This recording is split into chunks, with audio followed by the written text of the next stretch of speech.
Shakira menghentakkan kaki dengan kesal karena telah dibawa paksa oleh lelaki yang sangat ingin ia lempar ke bulan saat ini.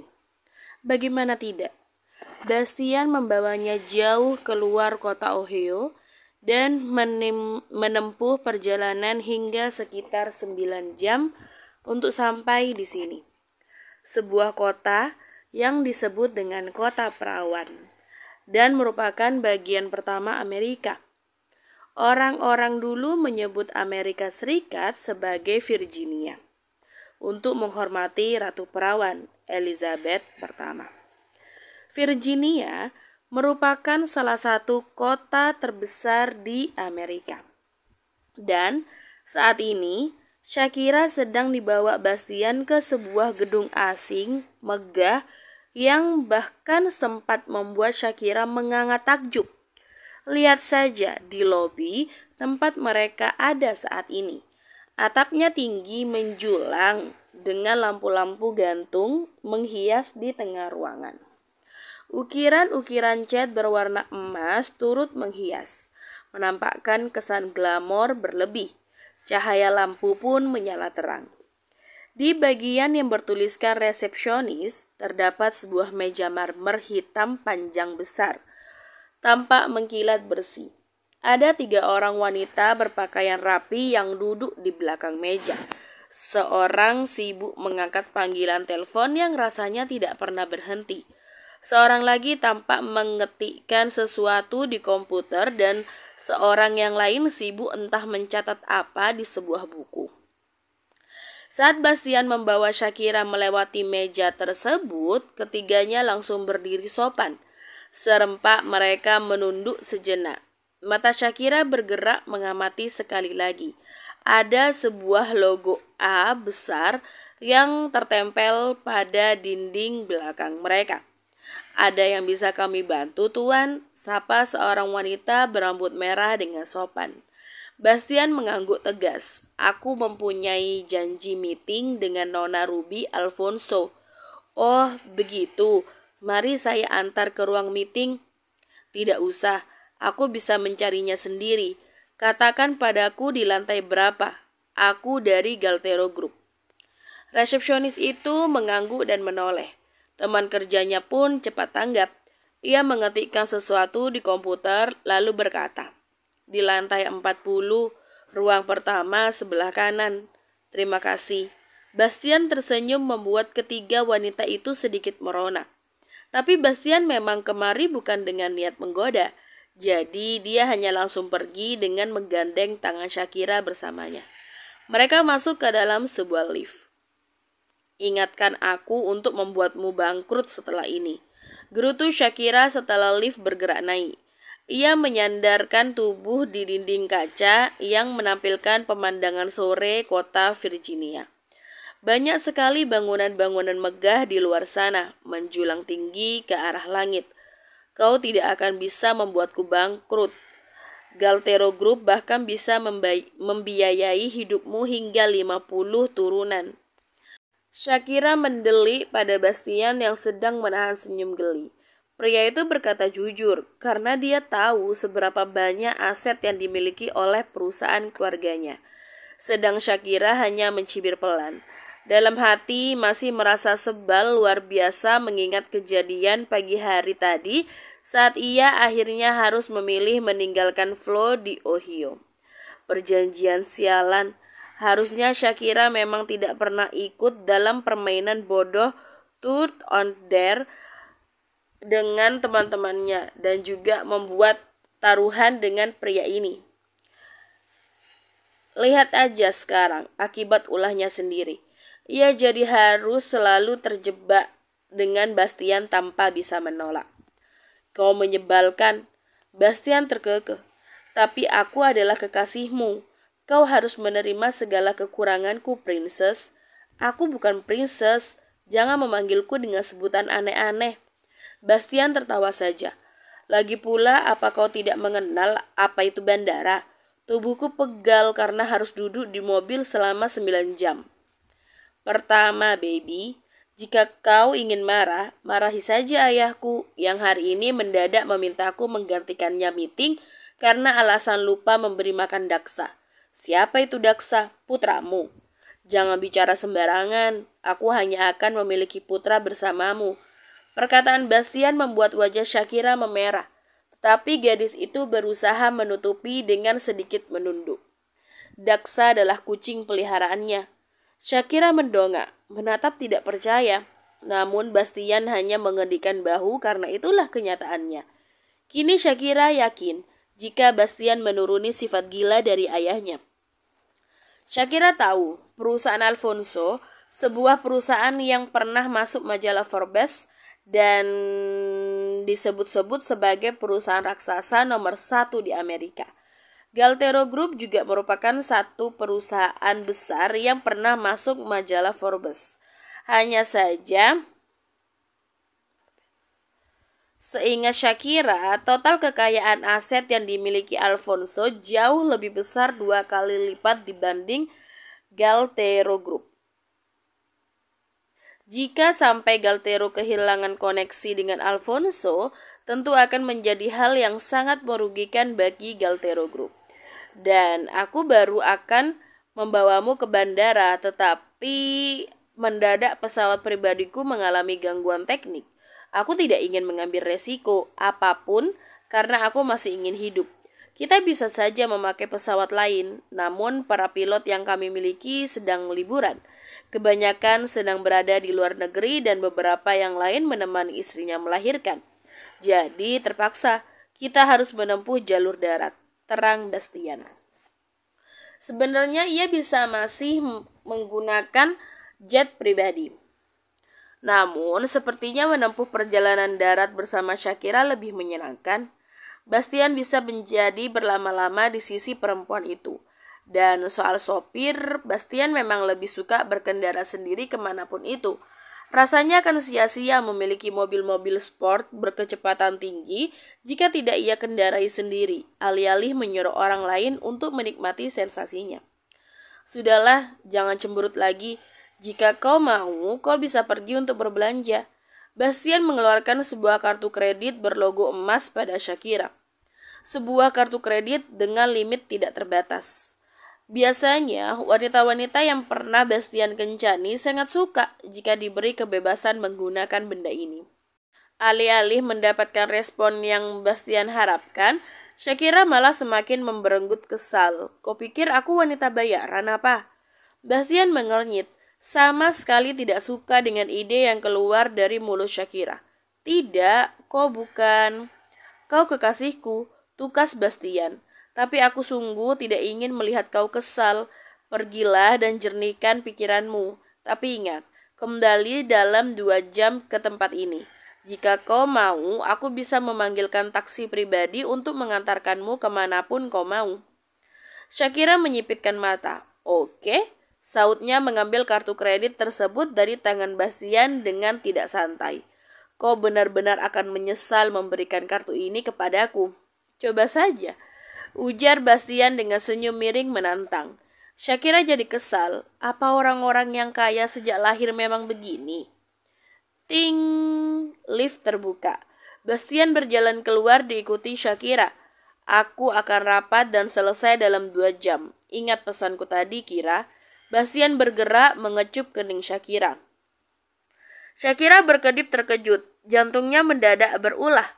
Gadis itu mendongak tepat saat Bastian memasuki sebuah pintu besar berwarna hitam yang tadi resepsionis dibawa maksud. Lama hingga akhirnya Shakira berkata sebal, "Ya kali gue jalan sendiri kayak si bolang," gumamnya dalam bahasa Indonesia. Ia pun memutuskan untuk duduk di sebuah bangku tak jauh dari sudut lorong. Di sebuah ruangan khusus yang sepertinya didesain untuk bersantai sebab Shakira menemukan banyak bangku. Gadis itu menoleh mendapati sebuah dinding kaca besar yang berperan sebagai tembok. Dari sinilah bisa melihat matahari sore yang perlahan mulai bersembunyi. Mungkin ini adalah salah satu ruang istirahat modern yang diperuntukkan bagi karyawan. Bastian masuk ke dalam ruang rapat besar yang sudah mirip dengan ruang kepresidenan. Bastian tidak mengada-ngada. Ada sebuah meja kaca hitam melingkar besar di tengah ruangan.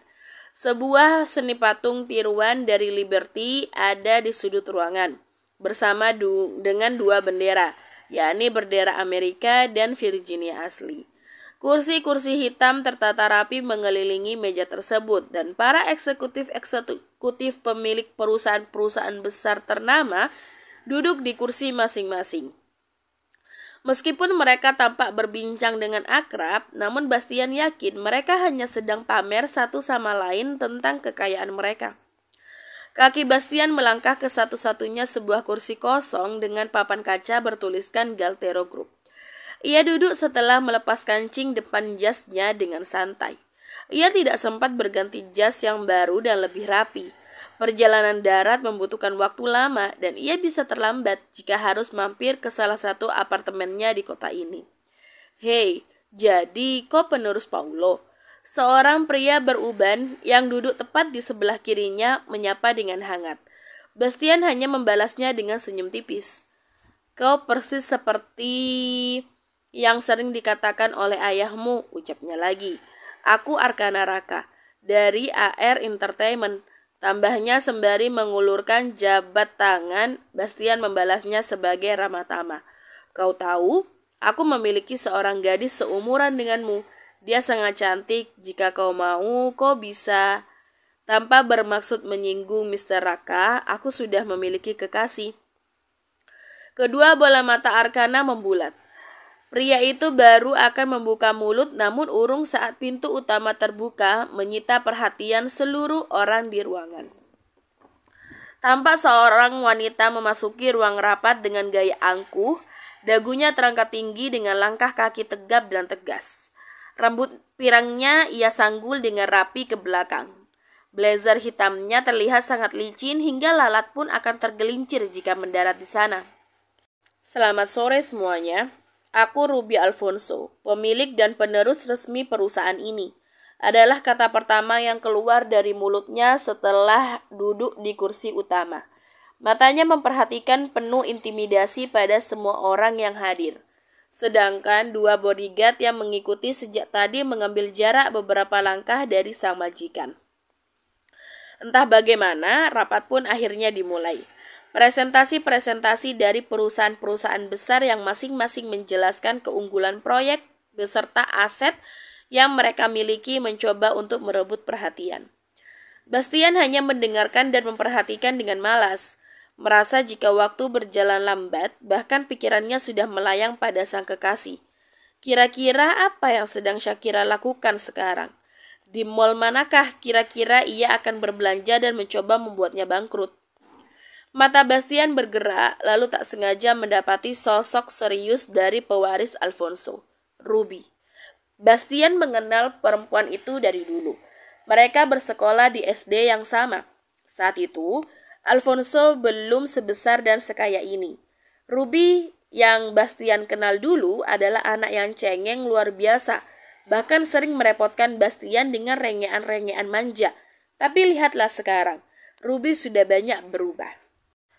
Ruby tampak serius mendengarkan setiap penjelasan dan sesekali mencatat beberapa poin secara manual di atas kertas. Bastian berpikir, entah apa yang sudah dilalui oleh wanita itu hingga merubahnya menjadi seperti ini. Ia terlihat sangat dingin. Berpisah selama belasan tahun benar-benar membuat Bastian tahu tentang 0% dari kehidupan Ruby saat ini. "Baiklah, sudah cukup yang aku dengar. Aku akan memberikan beberapa penilaian untuk menentukan perusahaan mana saja yang akan tetap bertahan untuk bisa bekerja sama dengan Alfonso. Selain dari presentasi yang masing-masing kalian bawa untuk yakinkan kepadaku, aku juga telah menganalisis laporan keuangan milik kalian." Ruby mengangkat 3 buah map hitam yang ia bawa sejak masuk tadi. Entah perasaan Bastian saja atau memang benar, namun banyak sekali wajah-wajah yang gugup. "Robert Sky, aku tidak yakin dengan presisi sebuah produk olahraga dengan bahan murah, namun dalam pengajuan bisa dinaikkan berkali-kali lipat. Kau pikir masyarakat sekarang sebodoh apa hingga tidak mengerti tentang kualitas bahan? Ruby berkata dengan nada dingin. Cari saja perusahaan bodoh lain yang siap bangkrut. Kau keluar dari sini, untuk selanjutnya Alfonso akan menarik saham dari perusahaanmu. Robert terbelalak. Bukan ini yang ia inginkan, dan jika saham Alfonso ditarik, sudah pasti ia akan jatuh bangkrut saat itu juga. Maafkan aku, Nona Alfonso, tolong jangan tarik saham Anda dari perusahaanku. Aku akan mencoba mengusulkan ide baru yang lebih menguntungkan dan... Apa aku juga perlu mengumumkan pada semua orang yang ada di sini tentang betapa kacaunya laporan keuanganmu? Potong Ruby, matanya menyorot tajam tanpa ampun. Robert pun menunduk, lalu segera berdiri meminta undur diri. Ia tidak ingin perusahaan terbuka bahwa sedang terjadi korupsi besar-besaran akibat kebodohannya yang salah percaya.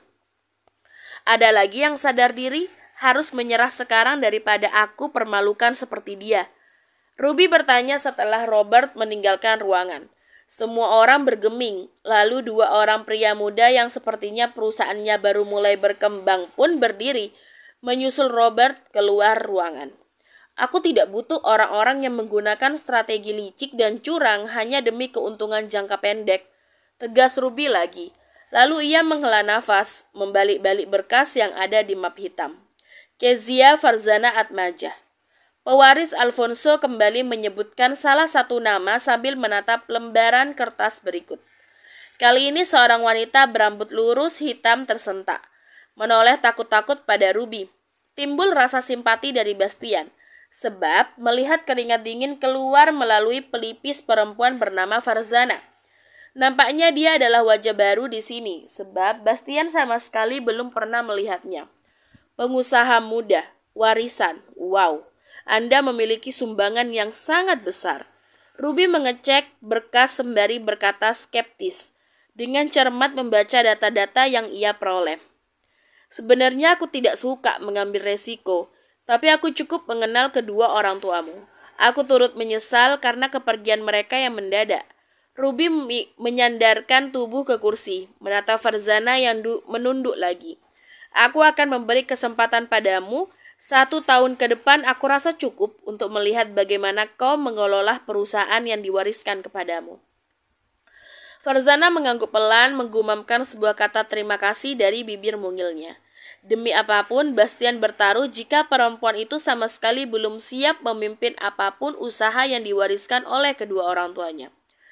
Selanjutnya, Bastian Zerafino Galtero. Suara Ruby menyadarkan Bastian yang masih mengamati Farzana. Ia menoleh dan langsung mendapati manik mata hijau zamrud dari Ruby. Jika sejak masuk tadi wanita itu tampak tidak mengenal Bastian atau bahkan mengabaikannya, kali ini tidak. Bastian dapat merasakan tatapan menusuk perempuan itu. Ruby jelas sedang mengamati penampilan Bastian dan Bastian sama sekali tidak terganggu. Dengan penuh rasa percaya diri, pria itu membalas tatapan mata Ruby tanpa ekspresi. Namun tak urung jua ia memberikan sebuah senyum tipis. Tanpa Bastian duga, senyumannya disambut. Kedua sudut bibir Ruby terangkat ke atas, namun bukan senyuman ramah yang ia dapatkan, melainkan sebuah senyum yang terasa dingin dan mematikan. Apa kabar teman lama? Tukas Ruby kemudian. Matanya berbinar licik membuat hati Bastian sedikit tidak nyaman. Apakah ini artinya ia sedang terjebak dalam masalah besar? Bersambung.